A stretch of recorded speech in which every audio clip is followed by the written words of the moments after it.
Hello everyone, good afternoon, good morning, नमस्कार, खड़ी खंबा आप सभी को। आज के ब्लॉग में आप सभी का मोस्ट वेलकम है। आप देख सकते हैं कि सुबह का माहौल बहुत ही ज़्यादा अच्छा है। आज आते हैं अपने स्टडी वाली जर्नी में। पहले तो पढ़ाई होगी 2 घंटे, खैर आज एनसीसी है तो मैनेज करना है। लेकिन पहले हम पढ़ाई को इम्पोर्टेंस देंगे क्योंकि वही जो है वो स्टूडेंट की पहली प्राथमिकता होनी चाहिए। तो मेरे हिसाब से पहले हम अपने जो भी टारगेट हमारा है उसको थोड़ा बहुत तो समय देना ही पड़ेगा, क्योंकि बिना दिए वो कंप्लीट हो ही नहीं सकता है। तो आज हमारा लूसेंट का जो पार्ट है वो इंडियन जियोग्राफी, वो कल तक फिनिश हो जाएगा, क्योंकि अप्रॉक्स एक दिन में हम 4-5 पेज पढ़ रहे हैं। तो ईज़िली ये 2 दिन में ख़त्म हो जाएगा। और हमने इंडियन ज्योग्राफी के बारे में आज ये इस इसके अंतर्गत हमने पर्वत, पठार, मैदानें और जितनी भी सारी चीज़ें हैं, अपवाह तंत्र के बारे में, अपवाह प्रारूप, अभी जो भी मिसलेनियस क्वेश्चन होते हैं, झील वगैरह के बारे में, तो ये सब सारी चीज़ें एक अच्छे से रीड कर ली है।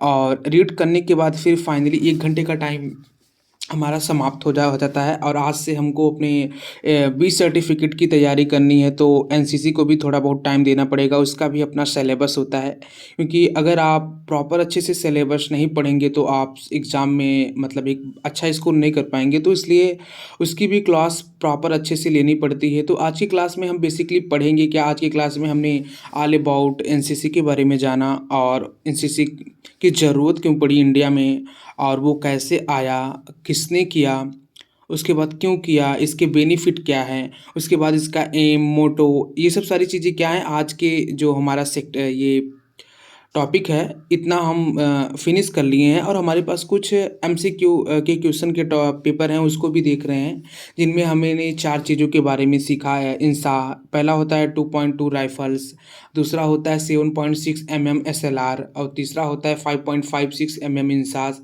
और चौथा होता है 7.6 mm LMG, जो कि एनसीसी कैडेट्स को इसकी जानकारी होनी चाहिए। और कुछ चीज़ें अगर हमें नहीं समझ में आती है तो फिर हम भाई डिस्कस करते हैं। हमारे पास तो अपने सीनियर अंडर ऑफिसर जो हर्षपाल हमारे साथ रहते हैं। तो स्टडी का टाइम फिनिश होता है, और खैर आज हम वहाँ नहीं जाने वाले हैं एक्सरसाइज पे, क्योंकि आज एनसीसी है, उसकी तैयारी थोड़ी अच्छे से करनी होती है। और फाइनली वहाँ पे हमारा क्या होता है, एक्सरसाइज अच्छे से हो जाता है। और सबसे पहले क्या होता है कि एनसीसी में अगर आप हो तो आप कितने कितने अच्छे से उसकी रिस्पेक्ट कर रहे हैं, उसके ड्रेस की, उसके पैसन को, उसकी चीज़ों को, उसके रूल रेगुलेशन को। अगर आप उन सब चीज़ों को प्रॉपर फॉलो नहीं करते हैं तो बेकार है आपके लिए एनसीसी, क्योंकि तब आपका जो इम्प्रूवमेंट आपके भाई पर्सनालिटी में होनी चाहिए वो नहीं हो पाएगा। तो इसके लिए आपको हर तरीके से अपने आप को उस हिसाब से प्रिपेयर करना होता है, जिस हिसाब से हमारी एनसीसी हमसे हमको कमांड देती है कि हमें ये चीज़ें करनी चाहिए, इन सब चीज़ों को बेहतर एक प्रॉपर तरीके से करना चाहिए। तो वो सब चीज़ें हमें करनी पड़ती है। अगर नहीं करेंगे तो फिर आपकी भाई बिल्कुल विकास नहीं हो पाएगा आपका। और हर्ष का भी एनसीसी है, वो भी अपने कॉलेज जा रहा है। तो इसके जाने के बाद हम भी निकलेंगे यहाँ से। और जो हमारी एनसीसी की स्थापना हुई थी ये 16 जुलाई 1948 को, जो हमारा एनसीसी अधिनियम होता है उसके थ्रू जो हमारे हृदयनाथ कुंजरू थे, उन्होंने पहली बार इसको इंडिया में लाया। और इससे पहले तो क्या होता था, इंडिया में इसका जो दायरा था बहुत ही लिमिट था, अप्रॉक्स लगभग 1946 तक। तो जब सेकंड वर्ल्ड वार हुआ तब जाके इसका जो स्कोप हुआ, इसका जो विस्तार हुआ, धीरे धीरे हुआ। और खैर ये हर्ष जा रहा है तो अब हमको भी जाना है। तो सबसे पहले भाई नहा लेते हैं। नहाने के बाद अब फिर अपने ड्रेसिंग पे आ जाते हैं। ड्रेसिंग को बहुत ही अच्छे से बनाना होता है। और अगर फर्स्ट ग्रुप की बात की जाए तो ये कलकत्ता यूनिवर्सिटी में सबसे पहले 3 नवंबर 1917 को लाया गया था। उसके बाद फिर तरह तरह के अधिनियम आए। उसके बाद वो मॉडिफाई होता होता होता हुआ जब 1948 में पहुंचा, तब जाके ये राष्ट्रीय कैडेट कोर इसका नाम रखा गया। और इसका जो नाम भी था वो इसमें भी बहुत सारे कन्फ्यूजन थे, कई सारे लोगों के पास सेलेक्टेड नाम, तब जाके एनसीसी का जो ये राष्ट्रीय कैडेट कोर आया वो आया। और एक बात कि जब अप्रैल 1948 में एनसीसी की स्थापना हो गई तो उस समय जो इसके पहले डायरेक्टर थे वो जी जी वेबुर थे।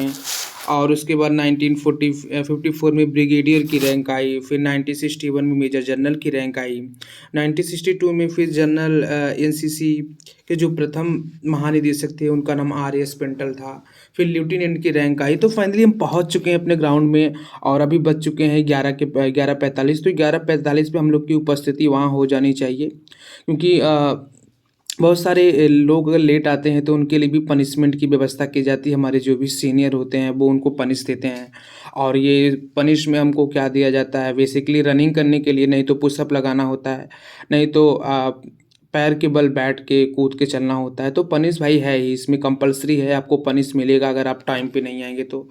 और हम खैर टाइम से पहले पहुंच चुके हैं, क्योंकि हमको थोड़ा बहुत वीडियो भी बनाना होता है, तो इसलिए हम टाइम से पहले आ जाते हैं। और भी बहुत सारे कैडेट्स हैं वहाँ पे जो बैठे हुए हैं, आप देख सकते हैं, और इसमें से कुछ बहुत ही ज़्यादा फ़नी होते हैं, जिनकी वजह से जो माहौल होता है ना वो बहुत ही ज़्यादा बढ़िया हो जाता है। तो ये ऐसे कैडेट्स हैं।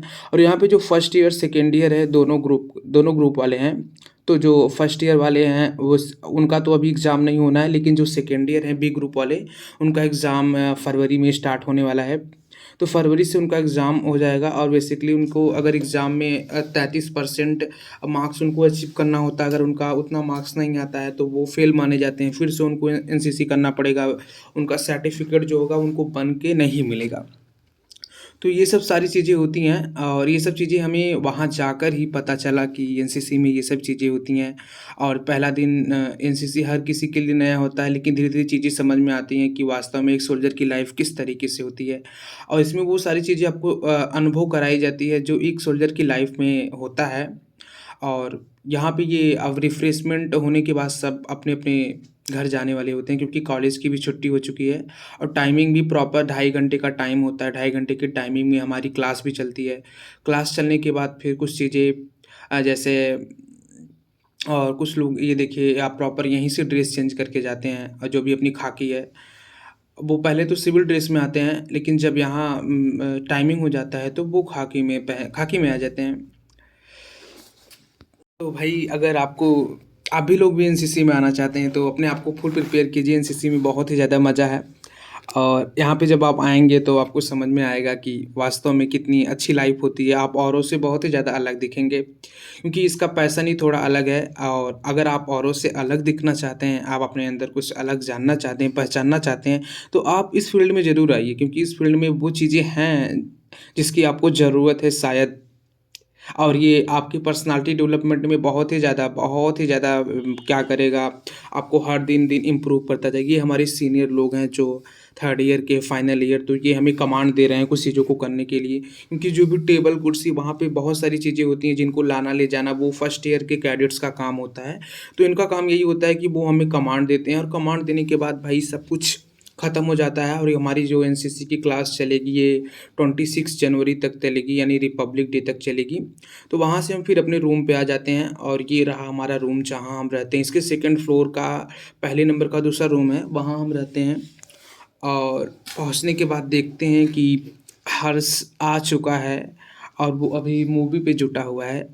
तो फाइनली हम ड्रेस चेंज कर लेते हैं, और ड्रेस चेंज करने के बाद मुझे अब चलना है अपने अगले स्टेप पे, जो हमारा अगला टारगेट रहता है हर दिन का पार्ट टाइम जॉब। तो वहाँ भी जाना होता है, क्योंकि बच्चे टाइम से वेट कर रहे होते हैं। और ये यार भाई मुझे कभी कभी लगता है कि मेरी याददाश्त वास्तव में कमज़ोर हो गई है, और हम हर्ष को घर के रूम के अंदर ही बंद करके चले जाते हैं। तो अच्छा होता है कि वो जब हम रूम को लॉक करते हैं तो उससे पहले उसे मालूम पड़ जाता है, जैसे हम गेट से बाहर निकलते हैं वो मुझे कॉल कर देता है, तो मुझे रिटर्न वापस आकर वो दरवाजे को बंद करना पड़ता है। तो कभी कभी नहीं, मेरे साथ कई बार हुआ है, और मुझे ऐसा लग रहा है कि मेरी याददाश्त कमज़ोर हो गई, कहीं मैं पागल तो नहीं हो रहा हूँ। तो फ्रेंड्स हम निकल चुके हैं अपने होम ट्यूशन की जर्नी पे, और इन्वायरमेंट आज बहुत ही ज़्यादा अच्छा था। आज पूरी प्रॉपर खुली धूप थी, और आज कुछ गर्मी भी महसूस हो रही थी। फटाफट पहुंच जाते हैं आयुषी के घर, और चलते फिरते हम थोड़ा बहुत अपनी गले की प्रैक्टिस करते रहते हैं, क्योंकि आगे मुझे कल्चरल के लिए जाना है, तो उसके लिए भी एफर्ट करते रहना चाहिए। तो हम पहुंच गए हैं आयुषी के घर। ये इनका परिवार बहुत ही ज़्यादा अच्छा है, हर दिन हमको नई नई चीज़ें खाने को मिलती हैं और उसके बाद फिर पढ़ाना ये अलग बात है, पैसा तो दूर की बात है। तो वहाँ से हम पढ़ा के निकल चुके हैं और पहुँच जाते हैं संकल्प के घर। संकल्प एक शरारती बच्चा है, हम बताए हैं आप लोगों को, लेकिन लिखने से भागता है। ये रही उसकी प्यारी सी सिस्टर। और आज यहाँ भी कुछ अच्छा ही खाने को मिला, और खाने को मिलता है तो पढ़ाने में भी अच्छा लगता है। तो फाइनली रूम पे पहुँच जाते हैं लोग। अगर वीडियो अच्छी हो तो प्लीज़ वीडियो को शेयर ज़रूर